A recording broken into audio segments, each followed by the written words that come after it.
As you know, Maggie, the former president is doubling down right now on his support for Herschel Walker. Can Walker survive this? He can, Wolf. It's going to depend on, how significant an issue this is, particularly for evangelical voters in Georgia. But I think that Walker is going to be yet another test in this post-Donald Trump Republican Party of what voters are willing to tolerate. We saw that they were willing to tolerate a number of controversies with Trump. This one is somewhat different, but Walker has been showing staying power in this race, despite allegations related to domestic violence over the course of the past year or more than that. I think it's just too soon to say.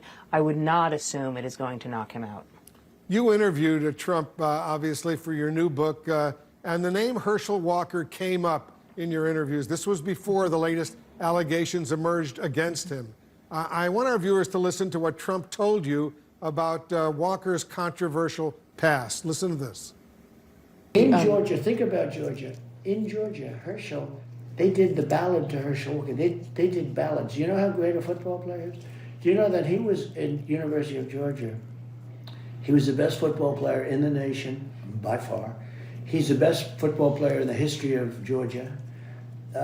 And for the most part, in the history of the as a running back, he's a top 3 or 4 running back. But he has a complicated personal history, which is what they're worried about. But do you know that it's a personal history that 10 years ago maybe would have been a problem, 20 years ago would have been a bigger problem? I don't think it's a problem today. Why is that? Why do you think that that's changed? Because the world is changing. What do you make of that response, Maggie?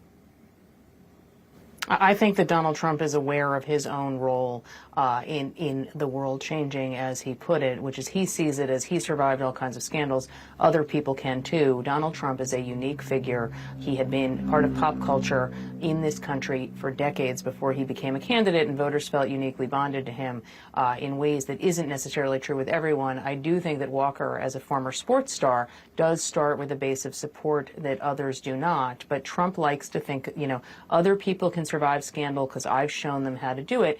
We're talking about allegations of domestic violence that were in his past, and Trump is essentially saying it doesn't matter anymore. We're going to find out if that's true. We certainly will. As you know, Trump is now himself in what's being called survival mode as he faces multiple investigations, including his handling of documents at Mar-a-Lago.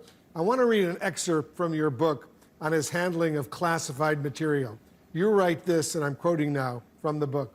He tweeted a sensitive picture of damage at an Iranian space facility without waiting for officials to ink out classified details because he liked how the image looked.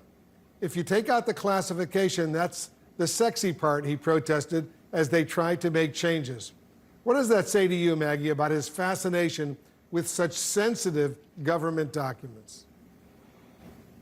I think, Wolf, he just shows a total disinterest in acknowledging that there are, secrets that the nation holds that are not, about Donald Trump promoting himself or using what he thinks is cool. It's that, these are things that exist that are part of sensitive intelligence gathering operations. It can put, missions or people at risk if these pieces of information get out. And it's just never been something that he cares about or is interested in. One of the things I explore in the book, Wolf, is that, Trump treats everything as if it's flat and the same, devoid of context.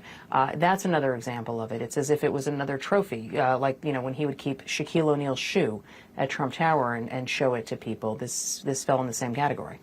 You say that of everything you reported for this new book entitled Confidence Man, the thing that upset him the most, referring to Trump, was that Trump flushed documents down the toilet. Do you have any guesses as to why that provoked such an angry reaction from him? I think because he felt as if it was personal, when in reality it's a story about how he was handling documents. And it's not surprising to me that that was a thing that he got upset about, but I think it was important information given that he was a president. There is, of course, lots of speculation about what Trump's political future holds, but you say Trump's heart isn't necessarily in politics now the way it once was. Why is that? Because I think it's different, Wolf, when someone has been a president and they are, back to doing the same thing they had done before they had power. He's doing these rallies again.